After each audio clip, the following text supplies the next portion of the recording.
Alors voilà, si vous n'avez pas de questions sur ce qui a été fait hier, et surtout si vous en avez, n'hésitez pas à les envoyer pour éclaircir la situation ou alors à vous présenter demain matin et là je répondrai à vos questions. On passe à la distributivité. La distributivité, en principe, c'est la chose qui passe le plus facilement, on va dire. Donc voilà, le plus difficile, il était juste avant. Ici, en principe, en général, ça se passe bien. Et donc, je vous ai donné d'abord une situation pour vous montrer que, en fait, ça correspond à des situations de la vie de tous les jours. Après, on va mettre ça en application dans le calcul littéral, mais ça correspond à quelque chose. Et donc, la situation, c'est si je prends 3 sacs avec 2 pommes et 3 citrons. Bon, voilà. Est-ce que vous avez besoin de vous le représenter? En tout cas, voilà la situation, hein. On peut très bien faire ça en tête, hein. Mais donc, si j'ai 3 sacs avec 2 pommes et 3 citrons, j'ai bien 3 fois 2 pommes et 3 fois 3 citrons. On est bien d'accord, hein? Eh bien, la distributivité, c'est ça. Alors, il faut bien préciser, et c'est précisé juste en dessous, hein. On doit avoir un fois devant une parenthèse, et dans cette parenthèse, on doit avoir le plus.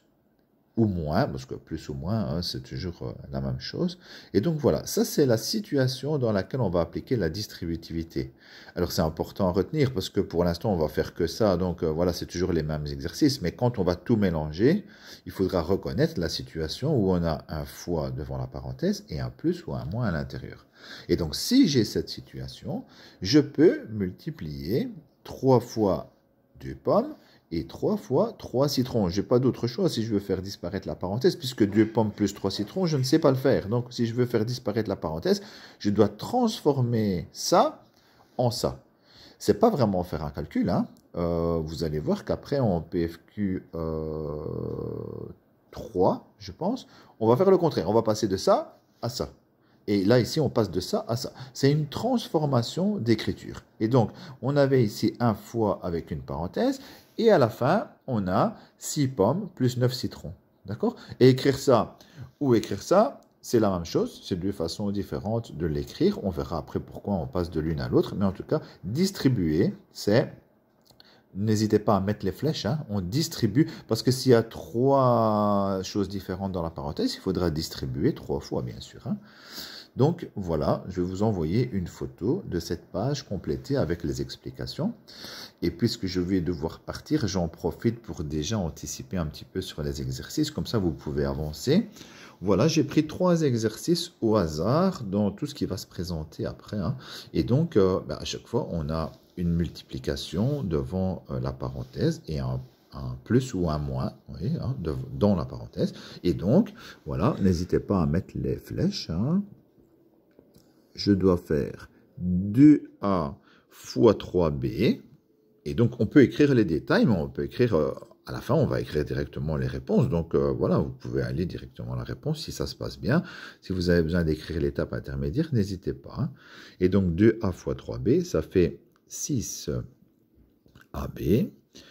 Plus, donc c'est le plus qui est ici, qui revient ici. Surtout, n'oubliez pas le plus, hein. 2A fois C, ça fait 2AC. Voilà, une première distributivité. Alors, pas vraiment de problème, hein, pour ce genre de calcul. En général, ça se passe bien.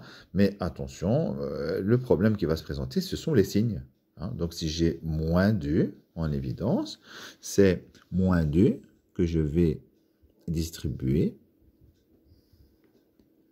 Et donc, moins 2 fois 2A, ça fait moins 4A. Et moins 2 fois 3B, ça fait moins 6B. Et pour le dernier, on a un moins devant. Et on a aussi un moins à l'intérieur. Donc, d'abord, c'est moins x fois 2y. Donc, ça fait moins 2xy. Et puis, c'est moins x fois moins 3b. Et donc là, moins fois moins, vous savez que ça fait plus 3bx. Voilà, normalement, avec ces 3 exemples-là, vous avez tout ce qu'il faut pour faire les exercices. Donc, vous pouvez faire ce matin la page 15, la page 16, et vous savez en principe aussi faire les airs de la page 17. Je vois qu'il y a du dessin qui ne se sont pas imprimés. Donc, si vous ne les avez pas non plus sur vos feuilles, c'est qu'il y a eu un petit problème. Vous ne le faites pas. Et peut-être, mais là, je vais peut-être devoir expliquer. Oui, la page 18, laissez-la pour tantôt. Quand je reviens tantôt, on s'attaque à la page 18. On regarde d'abord si tout va bien. Donc, page 15, 16 et 17. Hein, ce serait déjà bien pour l'instant. Hein. Allez, bon travail à tous et à tantôt.